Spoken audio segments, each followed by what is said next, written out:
तो चलिए दोस्तों जानते हैं उत्तर प्रदेश की सिलेक्टेड बड़ी और महत्वपूर्ण खबरों को सिर्फ 5 मिनट में। अगर आपने इस चैनल को सब्सक्राइब नहीं किया है, सब्सक्राइब कर ले, पास में बेल आइकन दिया होगा उसे भी ऑन कर ले। साथ ही कमेंट बॉक्स में अपने जिले का नाम जरूर बताएं ताकि आपको वहां की खबरों से डेली अपडेट करा सके। योगी सरकार कानपुर को बना रही इलेक्ट्रिक वाहन निर्माण का हब ईवी पार्क का होगा निर्माण। 700 करोड़ की लागत से भीमसेन में विजन 2030 के तहत बनेगा 500 एकड़ में ईवी पार्क। ईवी पार्क स्थानीय युवाओं को स्टार्टअप और रोजगार के नए अवसर प्रदान करेगा। मुख्यमंत्री योगी आदित्यनाथ के मार्गदर्शन में कानपुर महानगर विकास विजन 2030 के तहत कानपुर को इलेक्ट्रिक वाहन विनिर्माण का प्रमुख केंद्र बनाने की दिशा में एक महत्वपूर्ण कदम उठाया है। उत्तर प्रदेश राज्य औद्योगिक विकास प्राधिकरण कानपुर के भीमसेन के निकट नए dedicated front corridor corporation corridor के 500 एकड़ क्षेत्र में एक अत्याधुनिक ईवी पार्क की स्थापना की जाएगी।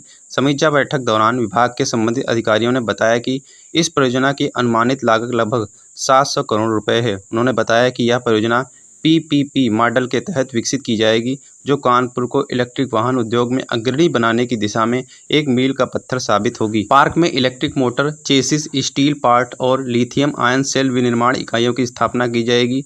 इसके अलावा लिथियम आयरन बैटरी असेंबली इकाई, चार्जर, कंट्रोलर, इलेक्ट्रॉनिक घटकों के उत्पादन की सुविधाएं भी विकसित की जाएंगी। परियोजना का एक महत्वपूर्ण हिस्सा अनुसंधान और विकास का केंद्र होगा, जो नवाचार को बढ़ावा देगा और उत्पाद विकास में महत्वपूर्ण भूमिका निभाएगा। यह केंद्र न केवल स्थानीय बल्कि वैश्विक स्तर पर ईवी तकनीक में प्रगति को गति देगा। अखिलेश यादव ने महंगाई और बेरोजगारी पर सरकार को घेरा। समाजवादी पार्टी के नेता और सांसद अखिलेश यादव ने महंगाई, बेरोजगारी, जनगणना, कुंभ में हुई भगदड़ और कौशाम्बी में हुई मौतों जैसे मुद्दों पर सरकार पर तीखा हमला किया है। उन्होंने कहा कि सोने की कीमतें आसमान छू रही हैं और सरकार विकसित भारत का दावा कर रही है, जबकि गरीब परिवार अपनी बेटियों की शादी नहीं कर पा रहे हैं। उन्होंने कुंभ भगदड़ में हुई मौतों के आंकड़ों पर भी सवाल उठाए। अखिलेश यादव ने कहा कि कुंभ में 82 लोगों की मौतों का आंकड़ा सामने आया है, लेकिन सरकार अभी भी सही आंकड़े छिपा रही है।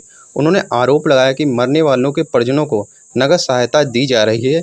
यह सरकार इसमें भी पवित्र कार्य में झूठ बोल रही है। उन्होंने सवाल किया कि कौन है जो कुंभ में मृतकों के परिजनों को पैसे बांट रहा है। सपा प्रमुख ने कहा कि हमें ऐसी सरकार से सतर्क रहना होगा। उन्होंने जनगणना मुद्दे पर भी अपनी चिंता व्यक्त की। उनका कहना था कि भाजपा सरकार नफरत फैलाने का काम कर रही है, जिसके कारण बेरोजगारी बढ़ रही है। उन्होंने कहा कि बीजेपी सरकार मिलों को भी बंद कर रही है, जो व्यापार और मेलजोल को बढ़ावा देते हैं। अखिलेश यादव ने कहा कि सरकार के दोनों डिप्टी CM कौशाम्बी के मुद्दे पर टकराव पैदा कर रहे हैं। उन्होंने यह भी कहा कि इस सरकार में हर महीने एक पानी की टंकी गिर जाती है और यह सरकार PDA के अधिकारों का हनन कर रही है। ये तो गजब है। स्मार्ट मीटर लगाने वाले ही विरोध में वजह भी आई सामने, सरकार को हो सकता है भारी नुकसान। स्मार्ट मीटर लगाए जाने का कार्य तेजी से चल रहा है, लेकिन गाजियाबाद के विद्युत निगम के कर्मचारी और पेंशनर्स खुद के आवासों पर स्मार्ट मीटर लगाने से इनकार कर रहे हैं। पेंशनर्स और वर्तमान में कार्यरत कर्मचारी स्मार्ट मीटर के संभावित नुकसान और बिल बढ़ने की आशंका के चलते इसका विरोध कर रहे हैं।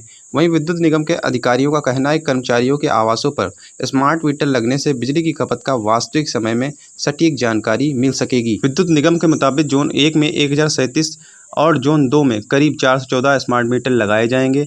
कर्मचारियों के विरोध के कारण जोन 1 में अभी तक केवल 15 स्मार्ट मीटर लग सके हैं। विद्युत कर्मचारियों और पेंशनर्स का कहना है कि स्मार्ट मीटर लगने से उनके बिजली बिलों में अनावश्यक वृद्धि हो सकती है। अभी हर महीने फिक्स चार्ज देना पड़ता है, लेकिन स्मार्ट मीटर लगने से बिजली के इस्तेमाल के मुताबिक बिल देने पड़ेंगे। इस कारण से ही कर्मचारी अपने आवासों पर स्मार्ट मीटर लगाने का विरोध कर रहे हैं। विद्युत निगम के अधिकारियों ने स्पष्ट किया है कि स्मार्ट मीटर लगाने का कार्य पूरे जिले में अनिवार्य रूप से किया जाएगा और इसमें किसी के लिए भी छूट नहीं दी जाएगी। उत्तर प्रदेश मौसम विभाग ने दी खुशखबरी। अगले 2 दिनों में इस हिस्से से यूपी में आ रहा मानसून।